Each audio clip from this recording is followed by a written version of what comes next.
Bueno, buenas noches. Noches porque es de noche. Si es esto de día, pues buenos días. Si es esto de tarde, pues buenas tardes. Pero es de noche. Y pues vamos a hacer esto. Es una clase de 20 minutos. Espero que dure 20 minutos. Y elegí a Leibniz. Creo que es el que más me convence. No quiero hablar de los demás. Gracias.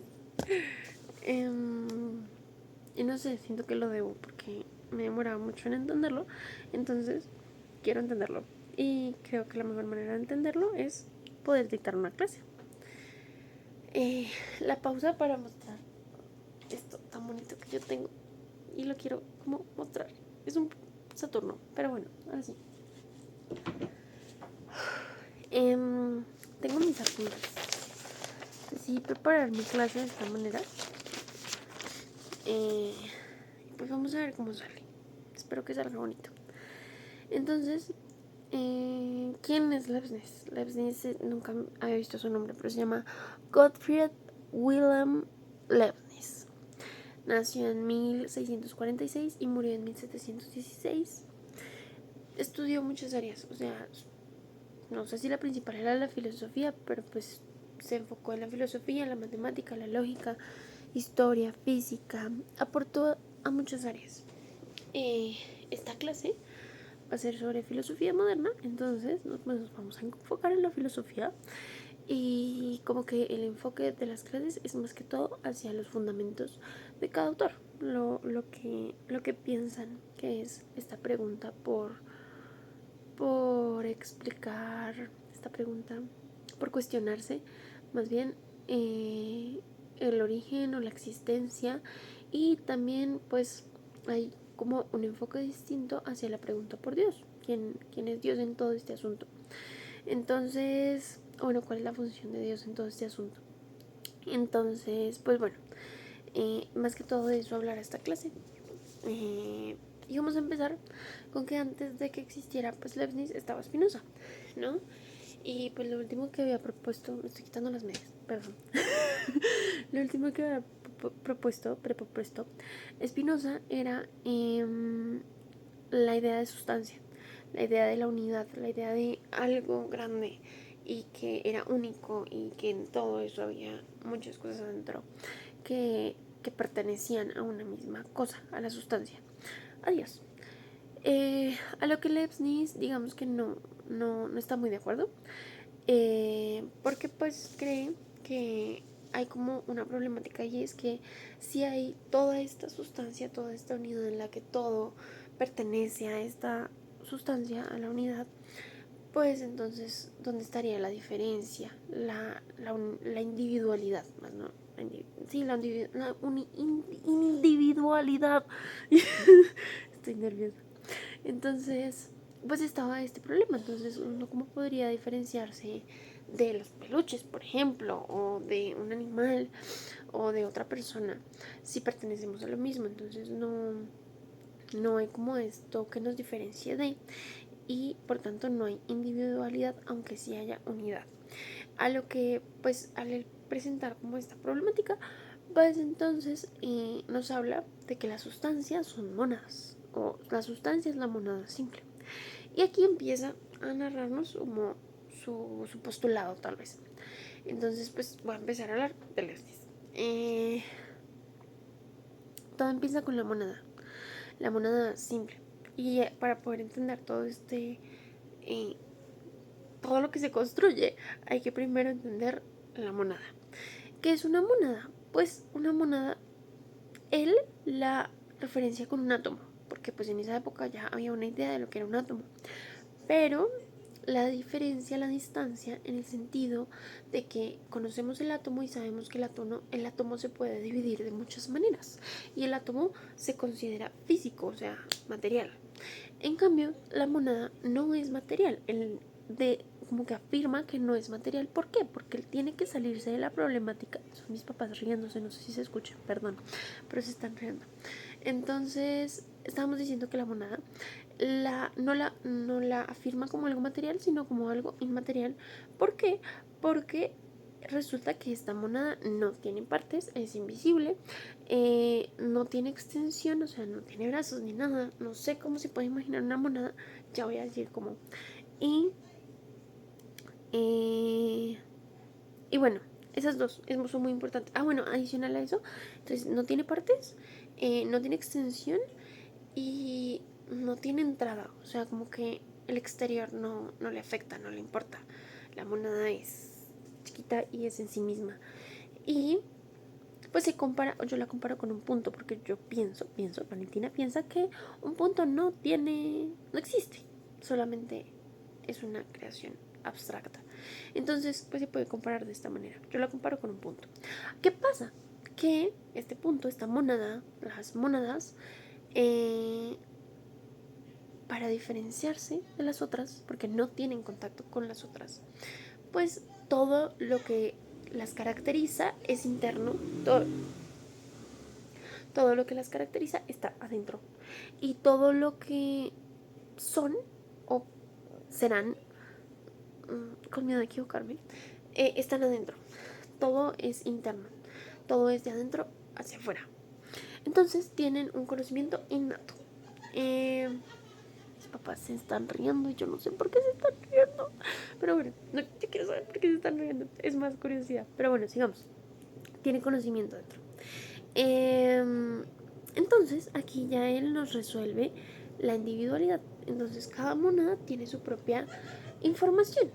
Y algo que él menciona y que tiene mucho más sentido adelante es que tienen percepción adentro. O sea, ellas perciben el mundo desde ellas. Y todas, bueno, no el mundo, el universo, todo. Perciben el todo desde adentro. Entonces, todas tienen una percepción distinta del universo, del todo. Y eso hace que sean individuales, pero también infinitas porque hay muchísimas. O sea, todos son monadas, todo. Sino que cada una es distinta. Y todos son monadas. Y la idea de que hayan muchas monadas crea la infinitud. Ahora, todas estas monadas van a, como los conjuntos, crear unidad. ¿De qué manera? Ya lo vamos a ver. Ahí ya creo que definí lo que es una monada. No puedo preguntar si hay preguntas porque no hay nadie que pregunte. Entonces, sigue la monada compuesta. La monada compuesta, pues son monadas simples, pero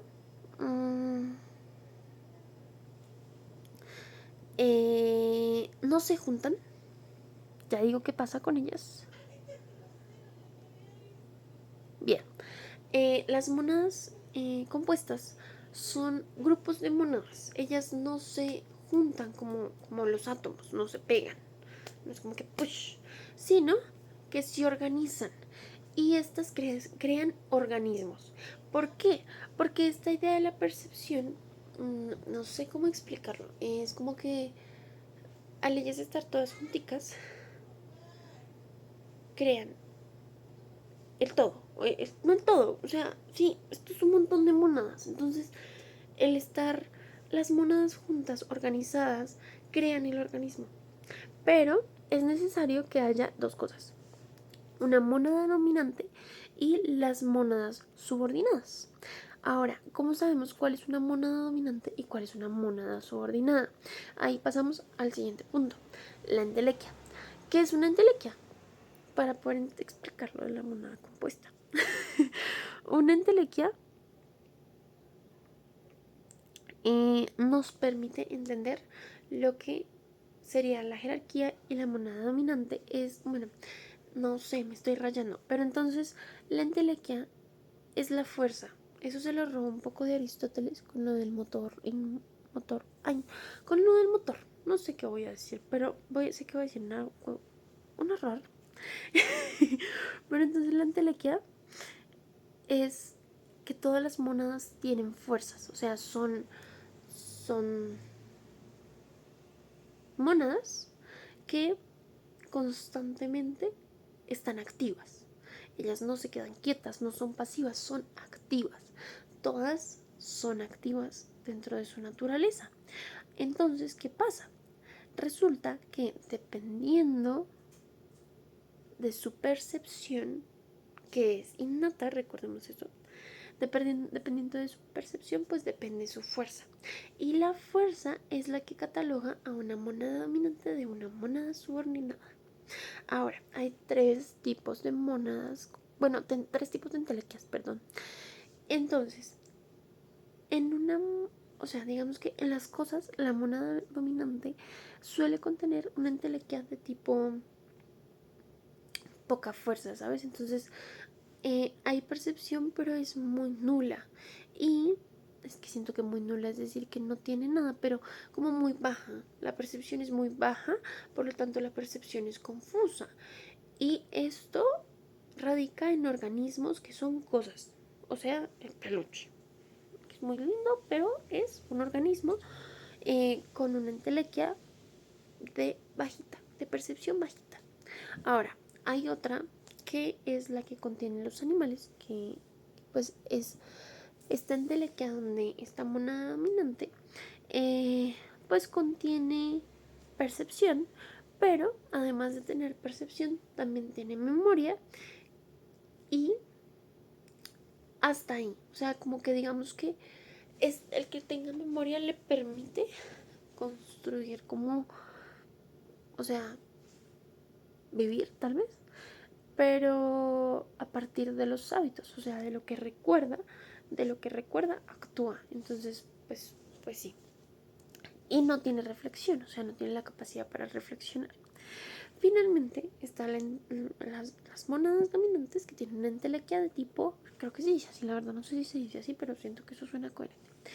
De tipo como más que razona, mejor dicho. Entonces esta están los humanos y esta tiene la percepción, tiene la memoria, pero también tiene la percepción. ¿Y qué es la percepción? La percepción es tener conciencia de sí. Y tener conciencia de sí es tener la capacidad de entender que esto es un montón de monadas que crean un organismo. Entonces, sí, como ser consciente de esas cosas y tener la capacidad de reflexionar adicionalmente.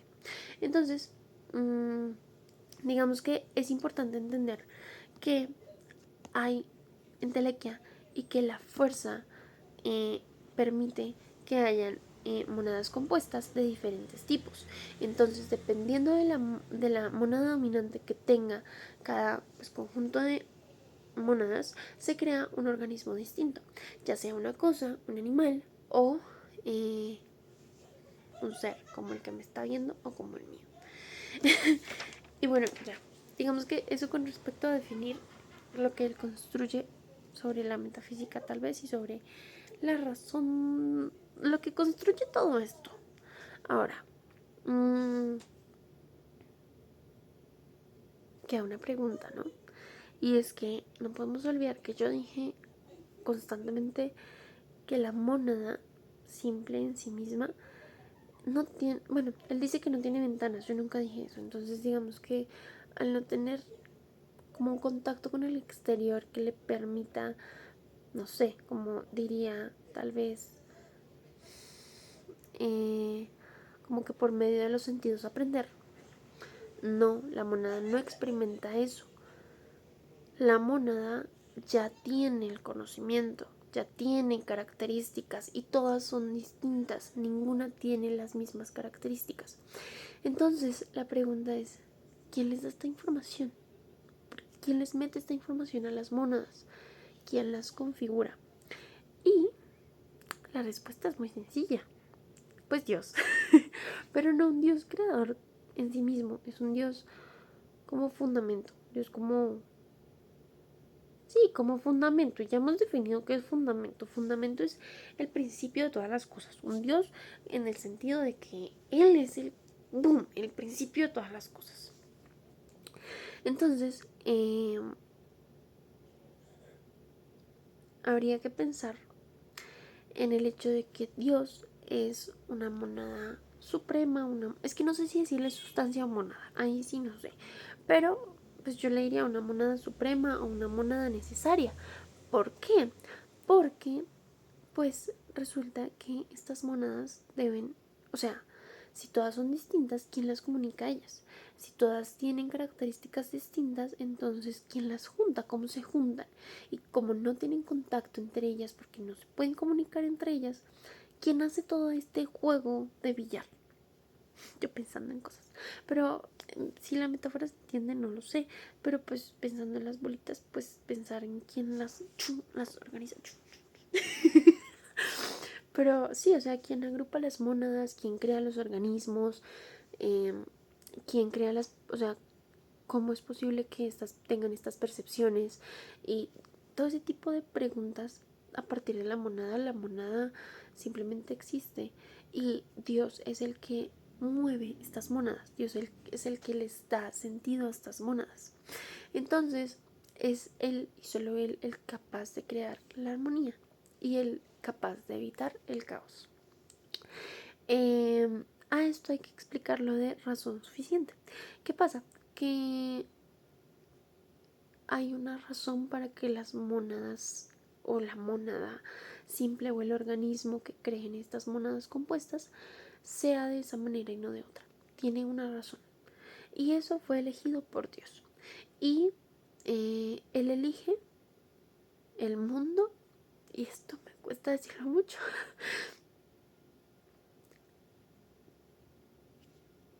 pero Él elige el mejor de los mundos posibles, donde hay esta armonía. Y es difícil pensar en eso porque ¿cómo es posible que exista el mejor de los mundos posibles? Donde hayan personas que uno ama y se mueran. Pero bueno, eh, es eso. Dios siempre va a elegir el mejor de los mundos posibles porque su tarea, su función es elegir el mundo en el que haya el mayor orden y la mayor armonía. Y, y es el encargado de organizar todo esto. Entonces, pues eso es Leipzig. y lo odié porque me ha hecho llorar mucho. Y es muy raro. Y ya, no, me quedan 3 minutos. Y tal vez 2 de estos los dije diciendo bobadas. Pero, profe, es lo que aprendí de Leibniz. Y, y no sé qué me falta explicar de Leibniz.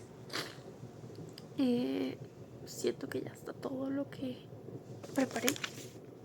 Eh, si falta algo, pues habrá otra sesión donde pueda explicar Leibniz. Y ya, nos vemos en ética.